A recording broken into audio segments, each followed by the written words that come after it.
મિત્રો, છેલ્લા 2-3 મહિનાથી અને એમાં ખાસ કરીને માર્ચ મહિનામાં ગુજરાતના અમારા 150 જેટલા નેતાઓ પર ગૃહમંત્રી હર્ષ સંઘવીના ઈશારા પર સેમ પેટર્નની એફઆઈઆરો થાય છે.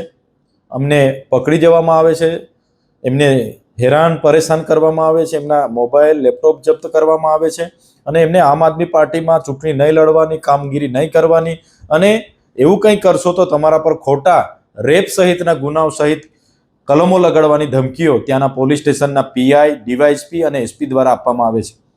તમે જોયું હશે કે ગઈકાલે સાંજે 5 વાગે ખંભાળિયા ખાતેથી અમારા આમ આદમી પાર્ટીના કાર્યકરોને આ જ પ્રકારે પૂછપરછ કરવા માટે પોલીસ સ્ટેશને લઈ જવામાં આવ્યા. એમના મોબાઈલ, એમનું બધી સામગ્રી જપ્ત કરવામાં આવી.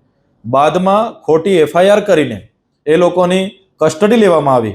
ત્યારે આજે અમારા ત્યાંના સ્થાનિક અને અમારા ગુજરાતના પ્રદેશ પ્રમુખ ઈસુદાનભાઈ ગઢવી ત્યાં એમની મુલાકાત માટે ગયા અને એમણે પૂછ્યું કે ભાઈ કોનો આદેશ છે. ત્યાંના પીઆઈએ કીધું કે દેવભૂમિ દ્વારકાના એસપીનો આદેશ છે.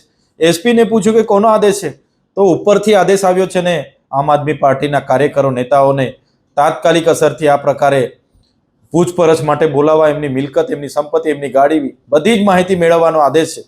અને એ જ પ્રકારે ઈસુદાનભાઈ ગઢવીએ કીધું કે આ લોકશાહી છે. ત્યારે ઈસુદાનભાઈ ગઢવી પર જ ખોટી એફઆઈઆર કરીને એમને પણ એરેસ્ટ કરવામાં આવ્યા છે, જેની અમે સખત શબ્દોમાં નિંદા કરીએ છીએ.